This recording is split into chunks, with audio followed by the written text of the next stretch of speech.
السلام علیکم ورحمۃ اللہ وبرکاتہ۔ کیا حال ہے سب کا؟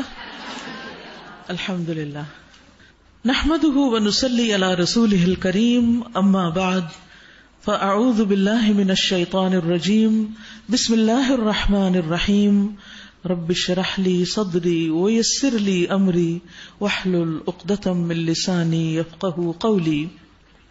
بسم اللہ الرحمن الرحیم، الحمد للہ رب العالمین،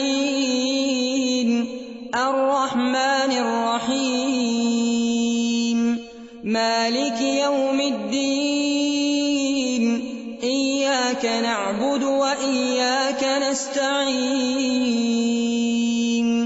اہدنا الصراط المستقیم، صراط الذین انعمت علیہم غیر المغضوب علیہم ولا الضالین۔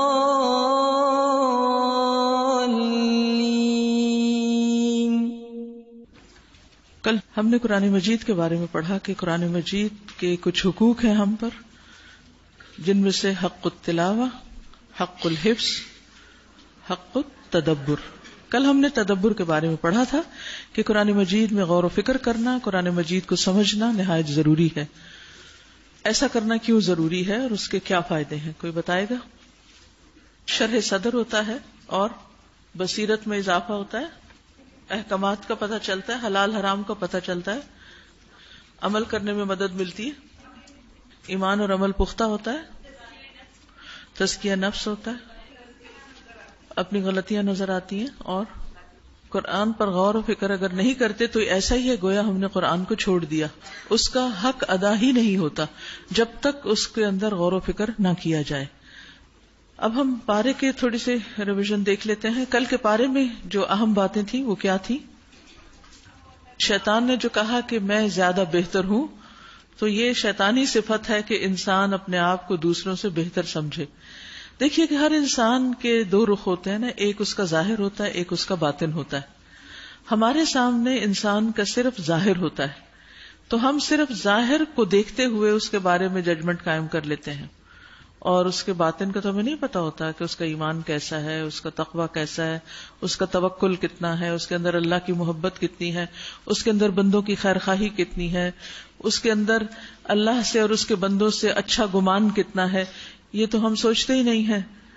تو ہو سکتا ہے کہ اس کا باطن ہم سے کہیں زیادہ خوبصورت ہو اور ہم اس کو حقیر سمجھ رہے ہوں، معمولی سمجھ رہے ہوں۔ تو اس لیے ہمیں کسی کے بارے میں بھی ججمنٹل نہیں ہونا چاہیے اور اپنے آپ کو بہتر نہیں سمجھنا چاہیے۔ وَلِكُلٍّ دَرَجَاتٌ مِّمَّا عَمِلُوا، ہر شخص کے درجات اس کے عمل کے مطابق ہیں۔ جنت میں جانے والوں کے دل صاف کر دیے جائیں گے، ان کے درمیان آپس کی کوئی عداوت، بغض، نفرت باقی نہ رہے گی۔ دینی معاملات ہوں یا دنیاوی معاملات ہوں، دونوں میں اسراف سے بچنا چاہیے، کیونکہ اسراف اللہ سبحانہ وتعالیٰ کو پسند نہیں۔ نیک اعمال کی بنیاد ایمان پر ہے، ایمان کے بغیر نیک عمل قبول نہیں، اس کا کچھ اجر نہیں۔ اللہ سبحانہ وتعالیٰ نے ہمیں جو نعمتیں دی ہیں ان پر اگر ہماری نظر ہوگی تو ان نعمتوں کے ساتھ ہی جو کچھ آزمائشیں ہوتی ہیں پھر ان پر ہم گلہ شکوہ نہیں کریں گے یا ان پر صبر کرنا آ جائے گا۔ ہمیں اس زندگی میں ہی اپنی اگلی زندگی کی تیاری کر لینی چاہیے۔ قیامت کے دن انسان کے اعمال بھی تولے جائیں گے اور ان کو باقاعدہ شکل دے دی جائے گی۔ اچھی کمپنی میں تو سبھی اچھے ہوتے ہیں، سب کا ہی ایمان بڑا ہوا ہوتا ہے، لیکن ہماری اصل حقیقت اس وقت کھلتی ہے جب ہمیں باد مخالف کا سامنا کرنا پڑتا ہے، جب ہمارے خلاف ہوائیں چلتی ہیں تو پھر ہم کتنا سسٹین کر سکتے ہیں، ہم کتنا اپنے آپ کو سنبھال سکتے ہیں، کتنا کیری کر سکتے ہیں، کتنا ضبط کر سکتے ہیں، اس وقت پتہ چلتا ہے۔ بہت دفعہ ہم یہ کہتے ہیں نا کہ فلاں جگہ کا ماحول ہی ایسا ہے اس لیے میں ایسی ہو گئی ہوں۔ یہی تو امتحان تھا، کیونکہ جب اچھا ماحول تھا تو پھر آپ کا تو کمال نہیں، وہ تو ماحول آپ کو سپورٹ دے رہا تھا۔ آپ کو چاہیے کہ جب آپ کسی اچھے ماحول میں اچھے بن گئے ہیں تو پھر آپ جب اپوزٹ ماحول میں جائیں تو آپ کے اندر اتنی اچھائی ہونی چاہیے کہ اس کی روشنی سے جس خراب ماحول میں آپ ہیں وہ بھی روشن ہو جائے۔ جو شخص حق کے راستے پر چلتا ہے وہی دارالسلام تک پہنچتا ہے.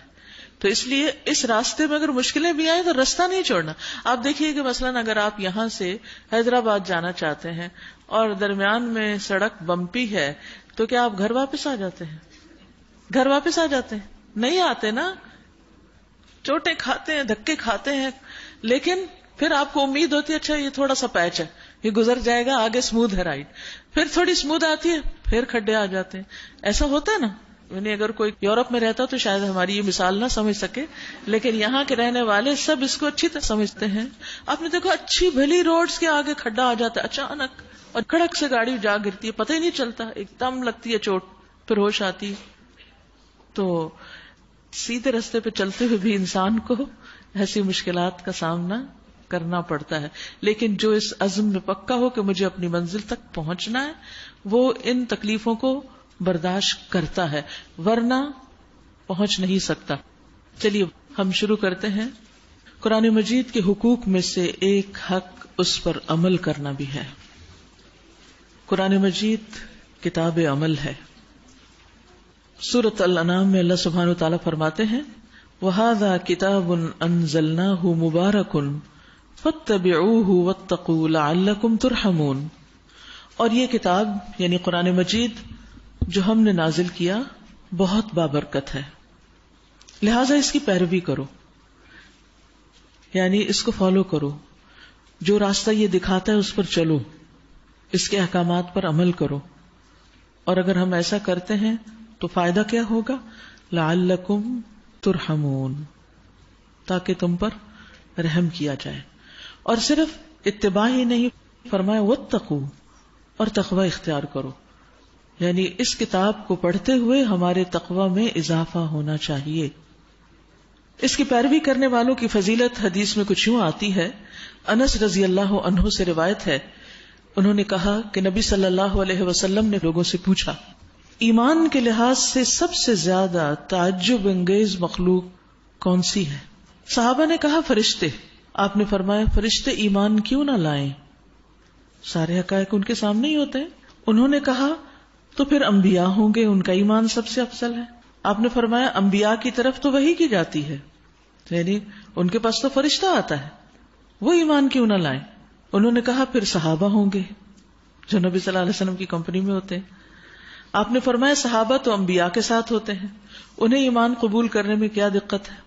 دراصل ایمان کے لحاظ سے سب سے زیادہ تعجب انگیز لوگ وہ ہیں، یعنی جن پہ حیرانی ہوتی ہے، جو تمہارے بعد آئیں گے. وہ وحی الہی کو کتاب کی شکل میں پائیں گے، مصحف، لیکن وہ اس پر ایمان لائیں گے کہ یہ اللہ کی کتاب ہے، اور اس کی پیروی کریں گے، اس کو فالو کریں گے، اس کے مطابق عمل کریں گے. تو یہی وہ لوگ ہیں. مخلوق میں سے ان لوگوں کا ایمان بہت حیرت انگیز ہے کہ بن دیکھے ایمان لا رہے ہیں.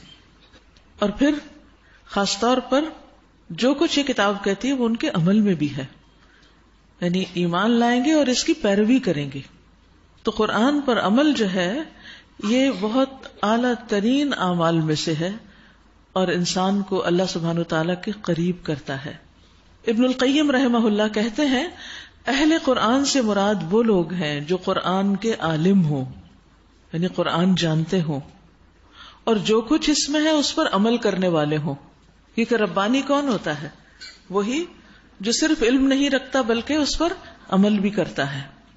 وہ کہتے ہیں کہ جو کچھ اس میں ہے اس پر وہ عمل کرنے والے ہوں، خواہ انہیں زبانی نہ بھی یاد ہو.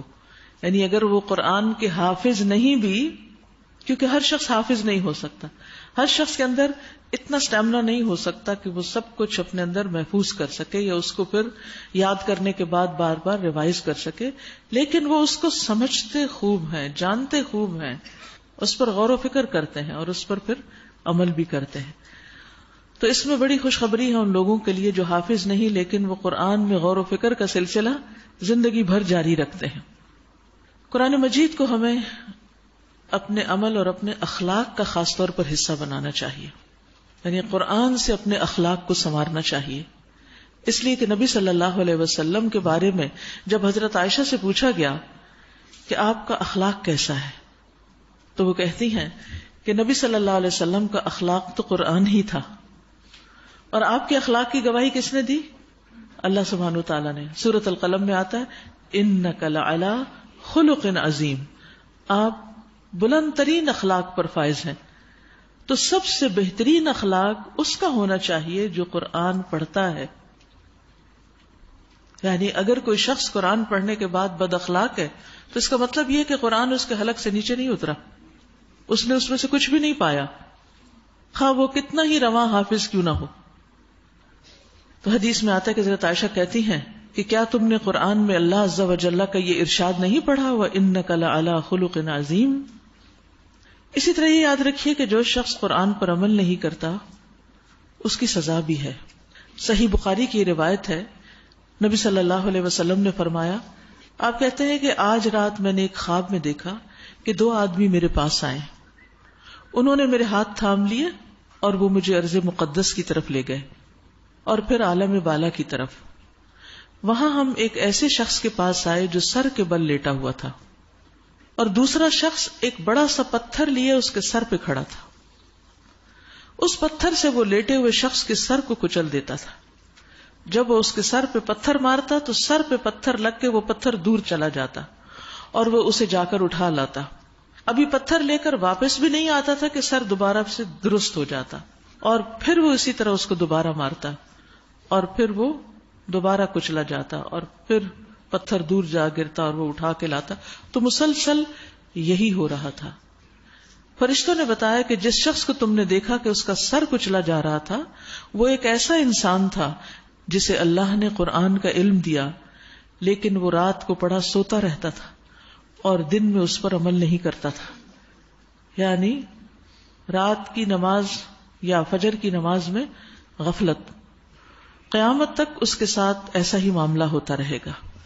اس لیے جو شخص قرآن کو پڑھتا ہے، اس کا علم حاصل کرتا ہے، تو سب سے پہلے وہ اپنی نمازوں کی حفاظت کرتا ہے، اور پھر دن میں اپنے اعمال اس میں بھی وہ بہت محتاط رہتا ہے. رسول اللہ صلی اللہ علیہ وسلم نے فرمایا، میں معراج کی رات ایسے لوگوں پر گیا جن کے ہونٹ آگ کی کینچیوں سے کاٹے جا رہے تھے. جب وہ کاٹے جاتے تو پھر وہ مکمل ہو جاتے اور بار بار کاٹے جا رہے تھے، بار بار کاٹے جا رہے تھے. میں نے پوچھا کہ اے جبریل، یہ کون لوگ ہیں؟ انہوں نے کہا کہ یہ آپ کی امت کے وہ خطیب ہیں جو اس چیز کو کہتے جسے وہ خود نہیں کرتے تھے. یعنی دوسروں کو تو بڑی بڑی نصیحتیں کرتے، لیکن ان کی اپنی عملی زندگی اس کے بالکل برعکس تھی. جو کتاب اللہ کو پڑھتے تھے لیکن اس پر عمل نہیں کرتے تھے. تو جہاں قرآن پر عمل کرنے کی بہت بڑی فضیلت ہے، وہاں اس سے روگردانی کرنے کی سزا بھی بہت ہے. اللہ سبحانہ وتعالی ہمیں اس سے محفوظ رکھے. اپنے دل کا جائزہ لیجئے. انما المؤمنون الذين اذا ذكر الله وجلت قلوبهم واذا تليت عليهم آياته زادتهم ايمانا وَإِذَا تُلِيَتْ عَلَيْهِمْ آيَاتُهُ زَادَتْهُمْ إِيمَانًا وَعَلَى رَبِّهِمْ يَتَوَكَّلُونَ الَّذِينَ يُقِيمُونَ الصَّلَاةَ وَمِمَّا رَزَقْنَاهُمْ يُنْفِقُونَ أُولَئِكَ هُمُ المؤمنون حقا لهم درجات عند ربهم ومغفرة ورزق کریم. رزق کریم، عزت والا رزق. آپ دیکھیے کہ اس دنیا میں ہم ایمان لا کر ایک طرح سے ایک لمبا روزہ رکھ رہے ہیں جس کو افطار جنت میں جا کے کرنا ہے. بہت سی چیزوں سے ہم اپنے آپ کو روک کر رکھتے ہیں. یہ نہیں کھانا، یہ حرام ہے، یہ نہیں پہننا، یہ نہیں کرنا، یہ بولنا نہیں، یہ دیکھنا نہیں. کتنی ساری چیزیں ہیں کہ جن کو ہم روک کے رکھتے ہیں. کچھ چیزوں پر ہمارا بہت دل بھی ہوتا ہے لیکن اس لیے ان کو چھوڑ دیتے ہیں کہ ان کے لیے وقت نہیں، کیونکہ وہ وقت ہم اللہ کی عبادت میں یا اچھے کاموں میں لگاتے ہیں. یہ ساری پابندیاں کہاں جا کر ختم ہوں گی؟ جنت میں. اور جنت میں بہترین مہمان نوازی ہوگی. لیکن کن کی؟ جو اس آیت کے مطابق عمل کر کے آئیں گے. رمضان میں آپ مشاہدہ کریں گے کہ دن بھر روزہ رکھنے کے بعد شام کے وقت افطار کا جو وقت ہوتا ہے اور افطار کے وقت جو کچھ کھانا سامنے ہوتا ہے اس وقت کتنی خوشی کی کیفیت ہوتی. حدیث میں آتا ہے للصائم فرحتان، روزہ دار کے لیے دو خوشیاں ہیں. ایک خوشی افطار کے وقت ہوتی ہے اور ایک خوشی اس کو اپنے رب سے ملاقات کے وقت ہوگی. تو وہاں جو عزت بخشی جائے گی، آپ کو سخت بھوک لگی ہو اور اس بھوک کے وقت آپ کے سامنے ایک زبردست قسم کا دسترخوان بچھا دیا جائے تو آپ کی خوشی کا کیا عالم ہوگا. آپ صرف اس کو دیکھ دیکھ کر ہی انجوائے کر رہے ہوں گے اور پھر بھوک کے ساتھ اس کو کھانے کا مزہ ہی کچھ اور ہوگا. تو ان پابندیوں کو اپنے لیے مشکل نہ سمجھا کریں. یہ روزے ہی کی طرح ہے اور ایک دن افطار ہے اور اس دن رب خوش کر دے گا بخش کر، مغفرہ ورزق کریم. اللہ سبحانہ وتعالی ہم سب کو اس سے نوازے، لیکن اس کے لیے ضروری ہے کہ ہم قرآن مجید کی قدر کرنے والے ہوں. 9واں پارہ. قال الملأ الذين استكبروا من قومه لنخرجنك يا شعيب والذين آمنوا معك من قريتنا أو لتعودن في ملتنا قال أولو كنا كارهين قد افترينا على الله كذبا إن عدنا في ملتكم بعد إذ نجانا الله منها وما يكون لنا أن نعود فيها إلا أن يشاء الله ربنا وسع ربنا كل شيء علما على الله توكلنا ربنا افتح بيننا وبين قومنا بالحق وأنت خير الفاتحين. وقال الملأ الذين كفروا من قومه لئن اتبعتم شعيبا إنكم إذا لخاسرون. شروع کرتی ہوں اللہ کے نام سے جو بے انتہا مہربان نہایت رحم فرمانے والا ہے. قال الملأ الذين استكبروا من قومه لنخرجنك يا شعيب والذين آمنوا معك من قريتنا أو لتعودن في ملتنا قال أولو كنا كارهين. اس کی قوم کے سرداروں نے جو اپنی بڑائی کے گھمنڈ میں مبتلا تھے اس سے کہا کہ اے شعیب، ہم تجھے اور ان لوگوں کو جو تیرے ساتھ ایمان لائے ہیں اپنی بستی سے نکال دیں گے، ورنہ تم لوگوں کو ہماری ملت میں واپس آنا ہوگا. شعیب علیہ السلام نے جواب دیا، کیا زبردستی ہمیں پھیرا جائے گا؟ خواہ ہم راضی نہ ہوں، ہم اللہ پر جھوٹ گڑنے والے ہوں گے اگر تمہاری ملت میں پلٹ آئیں، جبکہ اللہ ہمیں اس سے نجات دے چکا ہے. ہمارے لیے تو اس کی طرف پلٹنا اب کسی طرح ممکن نہیں، الا یہ کہ اللہ ہمارا رب ہی ایسا چاہے. ہمارے رب کا علم ہر چیز پر حاوی ہے، اسی پر ہم نے اعتماد کر لیا. ربنا افتح بیننا وبین قومنا بالحق وانت خیر الفاتحین. اے ہمارے رب، ہمارے اور ہماری قوم کے درمیان ٹھیک ٹھیک فیصلہ کر دے اور تو بہترین فیصلہ کرنے والا ہے. یہاں ہم دیکھتے ہیں کہ دیگر پیغمبروں کی طرح شعیب علیہ السلام نے بھی اپنی قوم کو اللہ کی عبادت کی طرف دعوت دی اور اس قوم میں جو خاص بیماری پائی جاتی تھی ناپ تول میں کمی کرنے کی، اس سے روکا، لیکن قوم نے سن کر نہ دیا. اور خاص طور پر جو ان کے بڑے بڑے لیڈرز تھے وہ بطور خاص شعیب علیہ السلام کے سامنے تکبر کرنے لگے، اکڑ گئے اور انہوں نے یہ کہنا شروع کر دیا کہ اگر تم باز نہیں آؤ گے اپنی اس تبلیغ سے، اس نصیحت سے، تو پھر ہم تمہیں اس بستی سے ہی نکال دیں گے اور جو لوگ تیرے ساتھی ہیں ایمان والے ان کو بھی نکال دیں گے، تم ہمارے ساتھ نہیں رہ سکتے. یاد رکھیے، حق کو قبول نہ کرنا تکبر کی علامت ہوتا ہے. اور یہاں پر اللہ تعالیٰ فرماتے ہیں قال الملأ الذین استکبروا من قومہ، کہ ان کی قوم کے جو متکبرین تھے، تکبر کرنے والے تھے، یعنی جو بڑے بڑے سردار تھے، انہوں نے یہ باتیں کہیں. یعنی ان کے جو اشرافیت تھی یا ان کے جو ایلیٹ تھے. اور یاد رکھیے کہ تکبر کی تعریف بھی یہی کی گئی ہے نا، بطر الحق وغمط الناس، حق کا انکار اور لوگوں کو حقیر سمجھنا. جیسے شیطان نے اپنے آپ کو بڑا سمجھا اور آدم علیہ السلام کو جنہیں اللہ سبحانہ وتعالیٰ نے عزت بخشی اپنے ہاتھ سے بنایا ان کو حقیر سمجھا.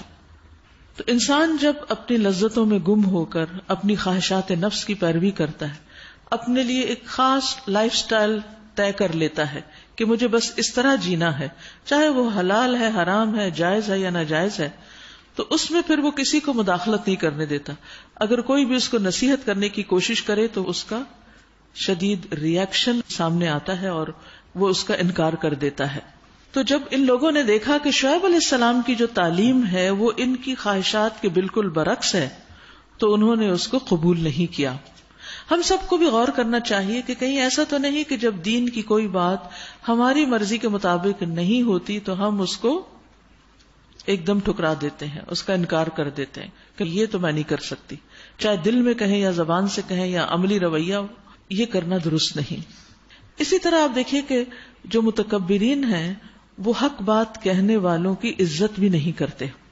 نبی صلی اللہ علیہ وسلم سعد بن عبادہ کی عیادت کے لیے جا رہے تھے، وہ بیمار ہو گئے تھے، تو راستے میں آپ کا گزر ایک ایسی مجلس پر ہوا جس میں مسلمان اور مشرکین اور یہودی سبھی اکٹھے بیٹھے ہوئے تھے. یعنی ایک شہر کے رہنے والے لوگ تھے، رشتہ داریاں بھی تھی، تعلقات بھی تھے، تو وہاں مل کے بیٹھے ہوئے تھے. انہی کے اندر عبداللہ بن ابی اور عبداللہ بن رواحہ بھی موجود تھے. جب اس مجلس کے پاس سے آپ گزرے تو جس سواری پر آپ تھے اس کی وجہ سے تھوڑا سا غبار اٹھا، تو عبداللہ بن ابی نے اپنے ناک پر اپنی چادر رکھ لی اور تکبر کا سا مظاہرہ کیا اور کہا ہم پر یہ گرد نہ اڑایا کرو. نبی صلی اللہ علیہ وسلم نے وہاں رک کر انہیں سلام کیا اور تھوڑی دیر بعد سواری سے نیچے اتر کر انہیں اللہ کی طرف بلانے اور قرآن پڑھ کر سنانے لگے. یہ دیکھ کر عبداللہ بن ابی کہنے لگا، ارے بھائی جو بات آپ کہہ رہے ہیں اگر یہ سچ ہے تو اس سے اچھی کوئی بات نہیں، لیکن آپ ہماری مجلسوں میں آ کر ہمیں تکلیف نہ دیا کریں. یعنی ہم اپنی باتوں میں لگے ہوتے ہیں، آپ ہمیں یہ سنانے لگتے ہیں. آپ اپنے ٹھکانے پہ واپس چلے جائیں اور جو آدمی وہاں آئے آپ کے پاس بس آپ ان کو بتایا کریں، آپ ہمارے پاس آ کے نہیں بتائیں. جو آپ کے پاس آئے بس اپنی تبلیغ وہیں تک رکھیں. آپ دیکھیے کہ کس قدر تکلیف دہ جملے تھے یہ. اللہ کا کلام سن کر کس طرح کا ریئیکشن تھا جو عبداللہ بن ابی شو کر رہا تھا. اس پر عبداللہ بن رواحہ کہنے لگے آپ ہماری مجالس میں ضرور تشریف لایا کریں. یعنی وہ آپ کو ویلکم کرنے لگے کیونکہ ہم اسے پسند کرتے ہیں. اسی طرح وہاں بیٹھے مسلمانوں اور مشرکین اور یہود کے درمیان کچھ تلخ کلامی ہونے لگی، کچھ بحث مباحثے ہونے لگے اور قریب تھا کہ آپس میں ایک دوسرے سے لڑائی جھگڑا ہو جاتا. نبی صلی اللہ علیہ وسلم انہیں مسلسل خاموش کراتے رہے. جب وہ لوگ پرسکون ہو گئے تو نبی صلی اللہ علیہ وسلم اپنی سواری پہ سوار ہو کر سعد بن عبادہ کی طرف چلے گئے. تو آپ دیکھیے کہ خود اللہ کے رسول صلی اللہ علیہ وسلم کو کیسی کیسی مخالفتوں، کیسے کیسے طنز اور کیسی کیسی باتوں کا سامنا کرنا پڑا، لیکن آپ نے اپنا کام جاری رکھا. لیکن آپ جانتے ہیں کہ اللہ کے رسول صلی اللہ علیہ وسلم کا اخلاق کتنا بلند تھا کہ یہی عبداللہ بن ابی جو ساری زندگی ایک مسئلہ بنا رہا، جب وہ فوت ہو گیا اور اس کے بیٹے نے آپ سے کہا کہ آپ جنازہ پڑھا دیں اور آپ نے اس کے لیے اپنی قمیص بھی بھیجی اس کو کفن پہنانے کے لیے، تو آپ صلی اللہ علیہ وسلم جب جنازے کے لیے تشریف لے گئے تو اللہ سبحانہ وتعالی نے فرمایا کہ استغفر لہم او لا تستغفر لہم، خواہ ان کے لیے استغفار کرو یا نہ کرو، اگر آپ 70 بار بھی کریں گے تو اللہ ان کو نہیں بخشے گا، ان کے اعمال کی وجہ سے. پھر بھی آپ نے فرمایا کہ میں 70 سے زیادہ بار کر دوں گا. آپ نے جنازہ پڑھا دیا. اخلاق دیکھیے، آپ اتنی باتیں بنانے والوں کے ساتھ آپ کی یہ مہربانی، آپ کے دل میں لوگوں کی نجات کے لیے ایسی تڑپ اور اتنا احساس کہ چلو یہ بھی بخشا جائے، لیکن اس کے بعد آپ کو منع کیا گیا کہ آج کے بعد آپ کسی منافق کا جنازہ نہیں پڑھائیں گے. تو صحابہ جو تھے وہ نبی صلی اللہ علیہ وسلم کو دیکھتے تھے کہ آپ کس کا جنازہ پڑھاتے ہیں، جس کا آپ پڑھائیں گے ہم بھی ساتھ شریک ہو جائیں گے، اور اگر آپ نہیں پڑھاتے تو ہم بھی نہیں جائیں گے اس میں. تو یہ ہے تکبر کا انجام.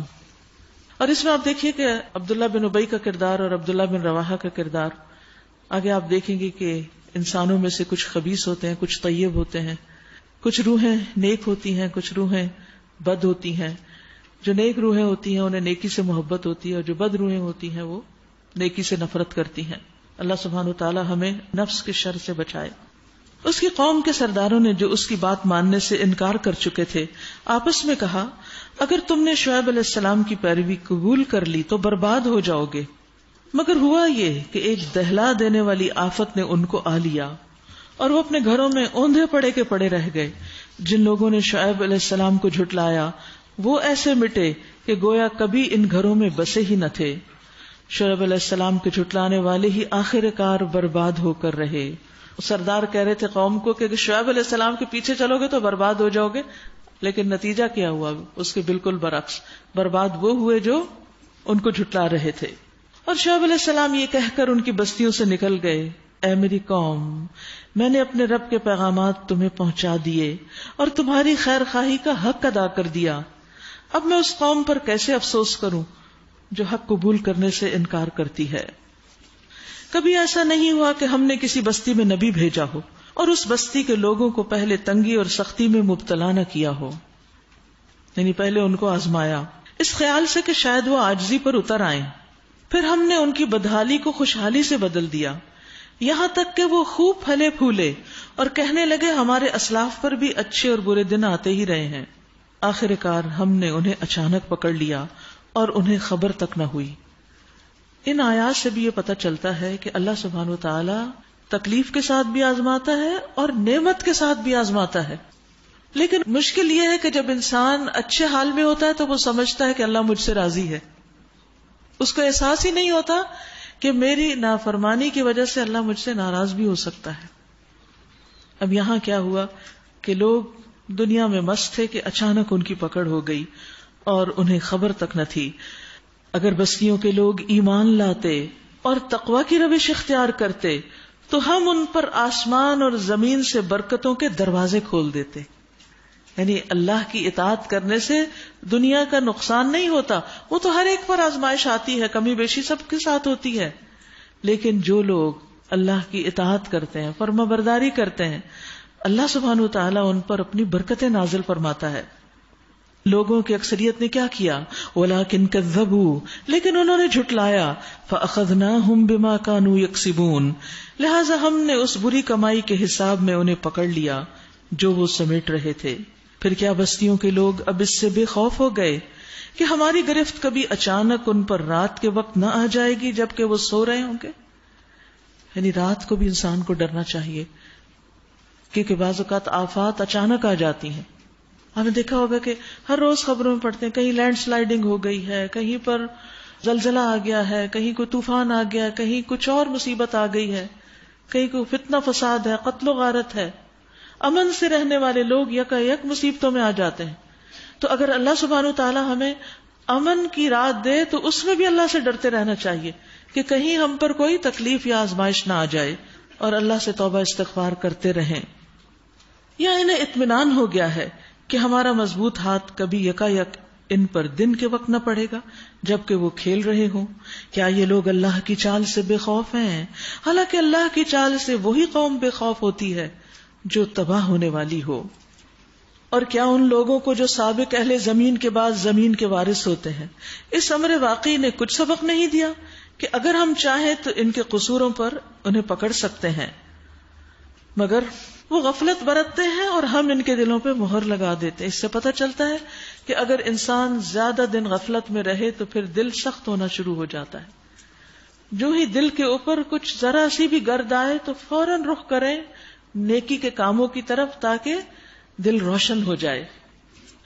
اور جب دلوں پہ مہر لگ جاتی ہے تو کیا ہوتا ہے؟ پھر وہ کچھ نہیں سنتے. فَهُمْ لَا يَسْمَعُونَ، یہ قومیں جن کے قصے ہم آپ کو سنا رہے ہیں، ان کے رسول ان کے پاس کھلی کھلی نشانیاں لے کر آئے، مگر جس چیز کو وہ ایک دفعہ جھٹلا چکے تھے پھر اسے ماننے والے نہ تھے. دیکھو اس طرح ہم انکار کرنے والوں کے دلوں پر مہر لگا دیتے ہیں. ہم نے ان میں سے اکثر میں کوئی پاس عہد نہ پایا بلکہ اکثر کو فاسق ہی پایا، نافرمان تھے وہ لوگ. ثم بعثنا من بعدهم موسى بآياتنا الى فرعون وملئه فظلموا بها، پھر ان قوموں کے بعد جن کا ذکر پیچھے گزر چکا ہم نے موسیٰ علیہ السلام کو اپنی نشانیوں کے ساتھ فرعون اور اس کی قوم کے سرداروں کے پاس بھیجا. مگر انہوں نے بھی ہماری نشانیوں کے ساتھ ظلم کیا. پھر دیکھو کہ ان مفسدوں کا کیا انجام ہوا. موسیٰ علیہ السلام نے کہا اے فرعون میں کائنات کے مالک کی طرف سے بھیجا ہوا آیا ہوں، کائنات کے رب کی طرف سے آیا ہوں. میرا منصب یہی ہے کہ اللہ کا نام لے کر کوئی بات حق کے سوا نہ کہوں. پیغمبر ایسے ہی ہوتے ہیں، اللہ کے نام سے جو بات کسی کو بتاتے ہیں بالکل سچ بتاتے ہیں. اس لیے قرآن مجید کے علاوہ نبی صلی اللہ علیہ وسلم کی جو احادیث ہیں ان میں سے جو صحیح ہیں، اوتھینٹک ہیں، ان کو ماننا بھی اسی طرح ضروری ہے جس طرح ہم قرآن مجید کو مانتے ہیں. میں تم لوگوں کے پاس تمہارے رب کی طرف سے کھلی نشانی لے کر آیا ہوں، لہٰذا تم بنی اسرائیل کو میرے ساتھ بھیج دو. فرعون نے کہا اگر تو کوئی نشانی لایا ہے اور اپنے دعوے میں سچا ہے تو اسے پیش کر. موسیٰ علیہ السلام نے اپنا عصا پھینکا اور یکا یک وہ ایک جیتا جاگتا اژدہا تھا. اس نے اپنی جیب سے ہاتھ نکالا اور سب دیکھنے والوں کے سامنے وہ چمک رہا تھا.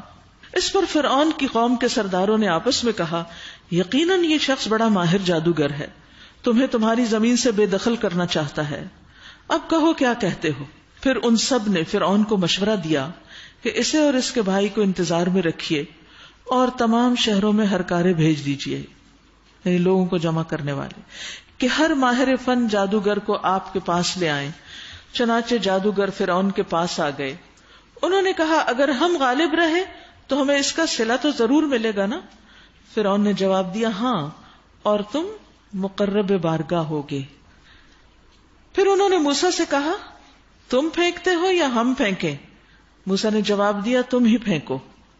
انہوں نے جو اپنے انچر پھینکے تو نگاہوں کو مسحور اور دلوں کو خوف زدہ کر دیا اور بڑا ہی زبردست جادو بنا لائے. ہم نے موسیٰ علیہ السلام کو اشارہ کیا کہ پھینک اپنا عصا. اس کا پھینکنا تھا کہ آن کی آن میں وہ ان کے اس جھوٹے طلسم کو نگلتا چلا گیا. اب دیکھیے کہ یہاں موسیٰ علیہ السلام کی ایک حکمت نظر آتی ہے. انہوں نے کہا کہ موسیٰ آپ پہل کریں گے یا ہم پہل کریں؟ تو انہوں نے کیا کہا تم ہی پھینکو. اور پھر انہوں نے اپنے جو کچھ کرشمے دکھانے تھے وہ سب دکھا دیے. اور اس کے بعد پھر موسیٰ علیہ السلام نے اپنا عصا پھینکا جس نے سب کو نگل لیا. تو اس میں ایک بہت بڑی حکمت کی بات تھی، وہ یہ کہ موسیٰ علیہ السلام یہ دیکھنا چاہتے کہ کرتے کیا ہیں. اور اگر موسیٰ علیہ السلام پہل کرتے تو ان کا جو عصا تھا وہ سانپ بن کے ادھر ادھر گھومتا. لوگ ڈر تو جاتے لیکن وہ بات تو نہ بنتی جس مقصد کے لیے موسیٰ علیہ السلام نے اس چیز کی دعوت دی تھی. اب آپ دیکھیں کہ بہت دفعہ ایسا ہوتا ہے کہ پیچھے ہونے کی وجہ سے، ہماری باری بعد میں آنے کی وجہ سے ہم اپنے آپ کو کمزور یا کمتر سمجھنے لگتے ہیں. تو بعض اوقات تھوڑا پیچھے ہو کر دوبارہ اقدام کرنا وہ زیادہ فائدہ مند ہوتا ہے بنسبت اس کے کہ انسان ہمیشہ آگے ہی آگے رہے. اب دیکھیے کہ جب کبھی گاڑی چل رہی ہوتی ہے اور آگے کوئی رکاوٹ آ جائے اور گاڑی بند ہو جائے تو پھر کیا کرنا پڑتا ہے؟ تھوڑا سا پیچھے ہو کر پھر آپ اس رکاوٹ کو پار کر سکتے ہیں. تو زندگی میں کبھی ایسا ہوتا ہے کہ ہم فرنٹ لائن پر ہوتے ہیں اور کبھی ایسا ہوتا ہے کہ ہم بیک بینچز پہ ہوتے ہیں. تو جس حال میں اللہ رکھے، جہاں پر رکھے، اللہ کے فیصلوں پر راضی ہونا چاہیے. کبھی ہماری بات مان لی جاتی ہے اور کبھی ہمیں کسی کی بات ماننی ہوتی ہے. کبھی ہمیں آگے جگہ مل جاتی ہے اور کبھی ہمیں پیچھے بیٹھنا پڑتا ہے. تو اپنے دل کو ان مختلف مقامات پر راضی رکھنا کہ کوئی بات نہیں، پھر کیا ہوا، کوئی بات نہیں. کیونکہ اس وقت انسان ایک دم دل چھوٹا کر بیٹھتا ہے اور بہت دیر اسی غم میں مبتلا رہتا ہے کہ میرے ساتھ ایسا کیوں ہو گیا، حالانکہ اس میں بھی خیر ہوتی ہے. تو موسیٰ علیہ السلام نے تو یہاں خود ہی آپٹ کیا کہ تم لوگ پہلے پھینکو. اور پھر موسیٰ علیہ السلام نے ہر چیز کا جائزہ لے لیا کہ کیا کچھ لائے ہیں، آخر کتنا ہے. اور اس کے بعد جب دیکھا کہ ہاں ہے تو کافی، لیکن اللہ کے حکم سے جب عصا پھینکا تو سب صفائی ہو گئی. اس طرح جو حق تھا وہ حق ثابت ہوا اور جو کچھ انہوں نے بنا رکھا تھا وہ باطل ہو کر رہ گیا. فرعون اور اس کے ساتھی میدان مقابلہ میں مغلوب ہوئے بلکہ الٹا ذلیل ہو گئے. اور جادوگروں کا حال یہ ہوا کہ گویا کسی چیز نے اندر سے انہیں سجدے میں گرا دیا. وہ ایمان جاگ اٹھا جو فطرت میں تھا. کہنے لگے ہم نے مان لیا رب العالمین کو، آمنا برب العالمین رب موسیٰ و ہارون. وہی جو رب ہے موسیٰ اور ہارون کا علیہ السلام.